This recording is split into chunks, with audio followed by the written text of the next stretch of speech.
Hello everyone, आज हम हिंदी व्याकरण के अंतर्गत पढ़ेंगे वाक्य। अब वाक्य क्या होते हैं? आप सभी जानते हैं कि वर्णों के समूह को शब्द कहते हैं और शब्दों के समूह को ही हम वाक्य कहेंगे।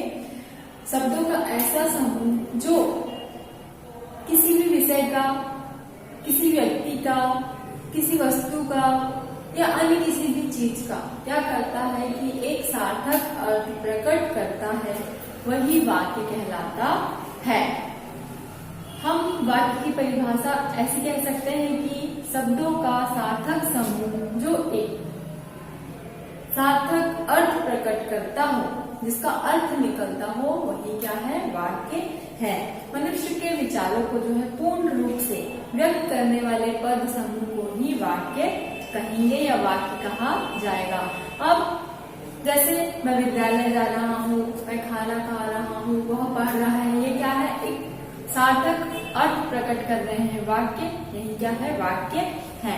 अब वाक्य के प्रमुख कितने अंग हैं? वाक्य के प्रमुख दो अंग हैं। इसमें पहला है उद्देश्य और दूसरा है विधेय। अब विधेय और उद्देश्य क्या होता है? अब उद्देश्य में क्या कहेंगे कि जो वाक्य है, जिसके विषय में, वाक्य में जिसके विषय में कुछ कहा जाता है, वही क्या कहलाएगा? उद्देश्य कहलाएगा। जिस भी विषय के बारे में बात की जा रही है, वही क्या है? उद्देश्य है। या हम कह सकते हैं कि वाक्य में जिसके विषय में कुछ कहा जाता है, उसे हम उद्देश्य कहेंगे। या जो करता है, जो कर्म करने वाला है, वह उद्देश्य है। कर्ता के विशेषण भी क्या होंगे कि वाक्य में उद्देश्य के रूप में प्रकट होते हैं। अब विधेय, विधेय किसे कहेंगे कि उद्देश्य, हमारा जो उद्देश्य क्या है वाक्य में? कर्ता। हमने बोले थे कौन है? कर्ता। जिसकी बात की जाए वाक्य में, उद्देश्य वही जो कर्ता होता है। अब विधेय में क्या होगा? उद्देश्य या कर्ता के विषय में जो कुछ कहा जाता है, वह विधेय कहलाता है। अब वाक्य में जो है क्रिया होती है, कर्ता होता है, विशेषण होते हैं, तो उसी प्रकार से विधेय में कर्म या क्रिया, क्रिया का विशेषण और क्रिया विशेषण आदि जो है विधेय के अंतर्गत आते हैं। अब यहाँ पर हम देखते हैं उदाहरण।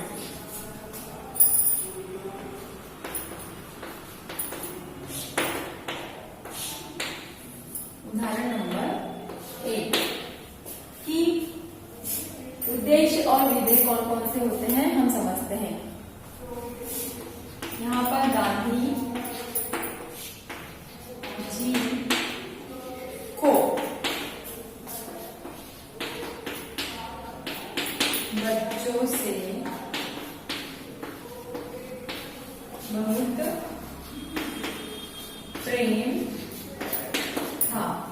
यहाँ पर क्या है? गांधी जी को, या क्या है?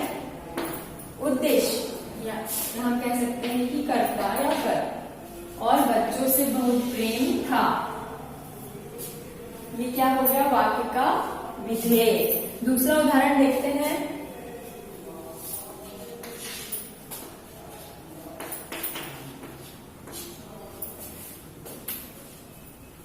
छोटू के पापा को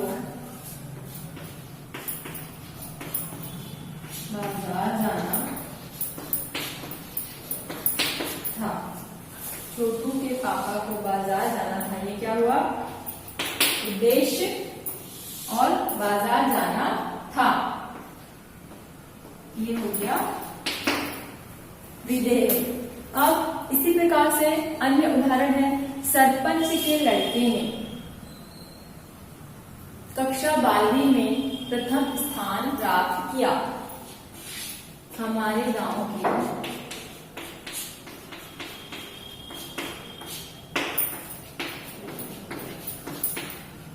सरपंच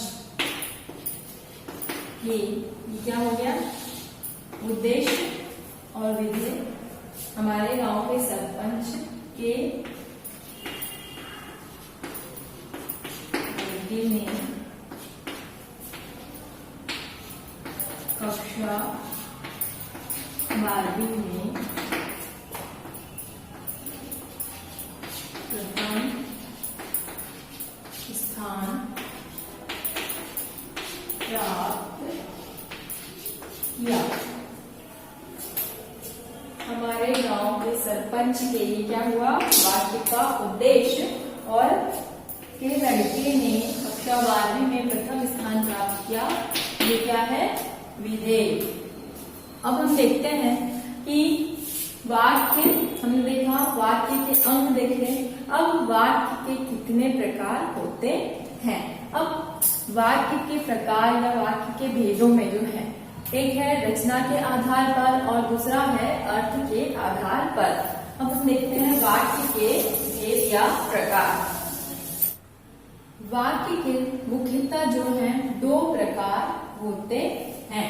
वाक्य के प्रकार या भेद में वाक्य के 2 प्रकार हैं, जिसमें पहला है रचना के आधार पर और दूसरा है अर्थ के आधार पर। पहला क्या है, रचना के आधार पर वाक्य के भेद और अर्थ के आधार पर वाक्य के भेद। अब रचना के आधार पर सरल वाक्य, संयुक्त वाक्य और मिश्र वाक्य। रचना के आधार पर कितने प्रकार हैं, मुख्यतः जो है रचना के आधार पर 3 प्रकार बताए गए हैं, जिसमें पहला है सरल वाक्य, दूसरा है संयुक्त वाक्य और तीसरा है मिश्र वाक्य। इसके बाद हम देखते हैं कि अर्थ के आधार पर वाक्य के कितने प्रकार है। तो अर्थ के आधार पर जो है मुख्यतः वाक्य के 8 प्रकार बताए गए हैं। इसमें विधानवाचक वाक्य, निषेधात्मक या निषेधवाचक वाक्य, प्रश्नवाचक वाक्य, इच्छावाचक वाक्य, संकेतवाचक वाक्य, संदेहवाचक वाक्य, आज्ञावाचक वाक्य और विस्मयवाचक या विस्मयकारी वाक्य। वाक्य के हमने 2 अंग देखे, जिसमें उद्देश्य और विधेय। इसके बाद वाक्य के भेद में पहला है रचना के आधार पर और अर्थ के आधार पर। रचना के आधार पर 3 प्रकार हैं और अर्थ के आधार पर जो है 8 प्रकार हैं। किसके, वाक्य के 8 प्रकार हैं। अब हम देखते हैं सबसे पहले कि रचना के आधार पर जो है वाक्यों के भेद। रचना के आधार पर वाक्यों के भेद, इसमें हम सबसे पहले देखते हैं, क्या लिखे हैं हमने, सरल वाक्य। अब सरल वाक्य जैसा कि नाम से ही स्पष्ट हो रहा है, इसमें क्या होगा, सरल वाक्य में एक ही क्रिया होगी।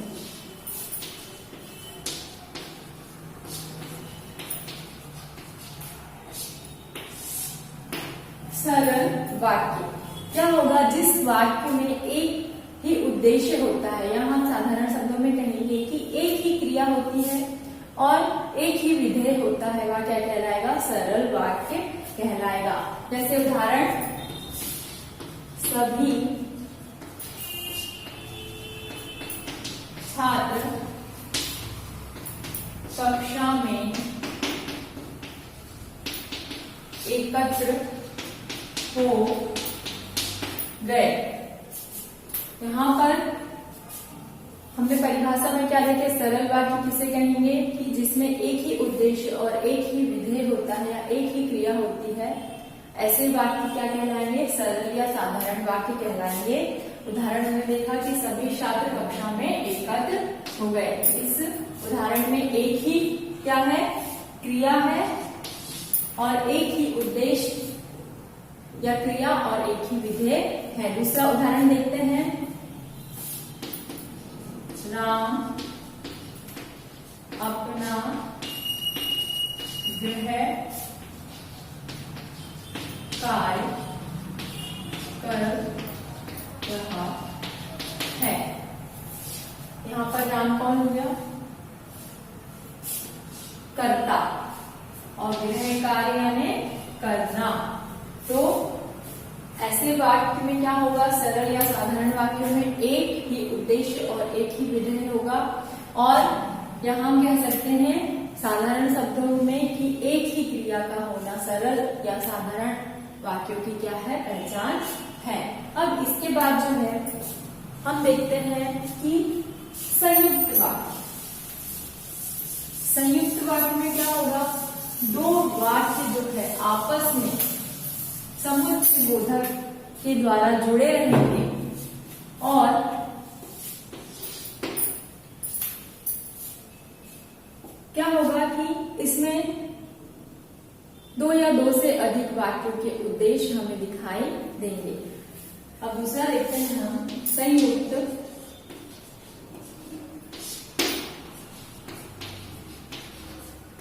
वाक्य। संयुक्त वाक्य की परिभाषा कैसे होगी कि इसमें क्या होगा, दो या दो से अधिक वाक्य जो है समुच्चय बोधक की सहायता से आपस में जुड़े हुए रहते हैं, वह संयुक्त वाक्य कहलाते हैं। अब समुच्चय बोधक जैसे और, लेकिन, किंतु, परंतु इस प्रकार के शब्दों के द्वारा जो दो वाक्य आपस में जुड़े हुए रहते हैं वह क्या कहलाएंगे, संयुक्त वाक्य कहलाएंगे। उदाहरण देखते हैं।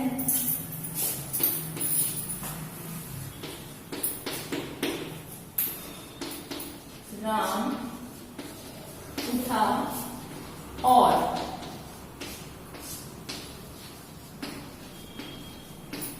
घूमने चला गया। यहाँ पर पहला वाक्य क्या हो गया, राम उठा, इसमें क्या लगा हुआ है और समुच्चय बोधक लगा हुआ है। इसके बाद घूमने चला गया, यहाँ पे दो वाक्य हमें दिखाई दे रहे हैं, राम का उठना और उसके बाद घूमने जाना। तो यह किसका उदाहरण है, संयुक्त वाक्य का उदाहरण है। दूसरा उदाहरण देखते हैं।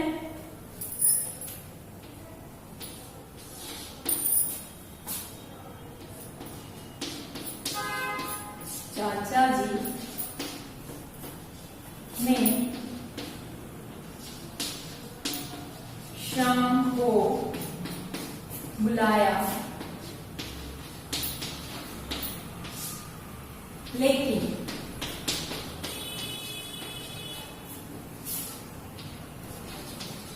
वह नहीं आया। अब प्रस्तुत उदाहरण में, दूसरे उदाहरण में क्या है, चाचा जी ने शाम को बुलाया लेकिन वह नहीं आया। यहाँ पर कितने वाक्य हमें दिखाई दे रहे हैं, बुलाया तक एक वाक्य और लेकिन के बाद वह नहीं आया। यहाँ पर क्या हो गए, दो वाक्य हो गए हमें दिखाई दे रहे हैं। अब दोनों वाक्य जो है आपस में किस समुच्चय बोधक की सहायता से जुड़े हुए हैं, कौन सा शब्द आया है यहाँ पर, लेकिन। तो यहाँ जो दोनों उदाहरण है किसके हैं, संयुक्त वाक्य के, यानी दो वाक्य आपस में जो है समुच्चय बोधक की सहायता से जुड़े हुए रहते हैं, वह क्या कहलाते हैं, संयुक्त वाक्य कहलाते हैं। अब लास्ट में लिखते हैं मिश्र वाक्य। अब मिश्र वाक्य में क्या होगा कि एक ही जो है पहला जो वाक्य रहेगा वह प्रधान रहेगा या मुख्य रहेगा और उसी पहले वाक्य में बाद के जो अन्य वाक्य है वह उस पर आश्रित रहेंगे या गौण रूप में रहेंगे। तब हम उदाहरण देखते हैं कि उसे पता ही नहीं चला कि बारिश हो रही है। यहाँ पर उसे पता ही नहीं चला, ये क्या हो गया, पहला वाक्य हो गया कि बारिश हो रही है। तो बारिश हो रही है यहाँ किस पर आश्रित है, पहले वाक्य पर आश्रित है। पहला जो वाक्य है वह प्रधान है या मुख्य है। तो यहाँ पर हम मिश्र वाक्य किसे कहेंगे कि पहला वाक्य प्रधान होता है या मुख्य होता है और जो दूसरा वाक्य होता है, यहाँ पर बारिश हो रही है, पहले वाक्य का ही आगे का है कि वह किस पे डिपेंड है,